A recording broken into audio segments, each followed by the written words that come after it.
We need to stop giving the devil so much credit. And what I mean by that is every time we're faced with an adversity, especially in this Western society and in the modern era, we like to always be like, oh, it must be an attack from the enemy. It must be an attack from the devil. And it very well could be. I'm not saying that's not possible. That is very possible. But what I'm saying is that 9 times out of 10, whenever we're faced with some sort of adversity due to us living in a sinful and fallen world, we always blame the devil. We always like to blame demons. We always like to think it's something supernatural that's attacking us. Well, let me just go ahead and tell you real quick. Sometimes life sucks.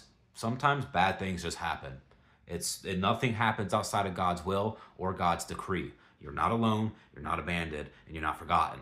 So don't think that. And also, instead of thinking, this is a really crappy time in my life, it must be some sort of attack from the enemy, why don't you cry out to God?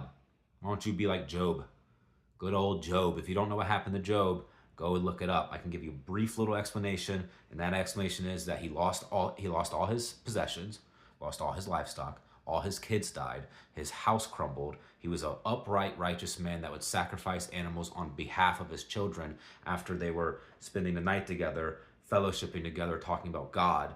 And just in case they had a sinful thought or a blasphemous thought or some sort of sinful thing that they might have even done, not even guaranteed, but might have even done, he would sacrifice animals for them. He was interceding for them. And what I'm getting at is that Job was a very righteous man. He was a very upright man. And all those absolutely terrible things happened to him. He was covered head to toe, sole of his feet to the crown of his head, in boils and sores, and would use broken pottery to scratch away the itches and the boils and all the sores. He described his condition as he was wearing dirt and worms. That's really terrible. He had all these problems, and you know what he did? He cried out to God. He asked for a trial with God so he can explain his innocence, so that way he can at least try to get an understanding as to why this was happening to him. You know what he didn't do? Even one time?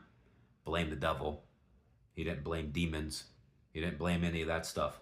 He did not give the devil any credit at all. And that's because Job recognized, even though all these terrible things were happening to him, that God is in control and that God is sovereign and nothing happens outside of God's decree or outside of God's will.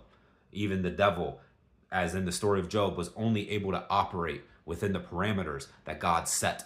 So even the devil, who hates God, could not do anything more to Job because of God.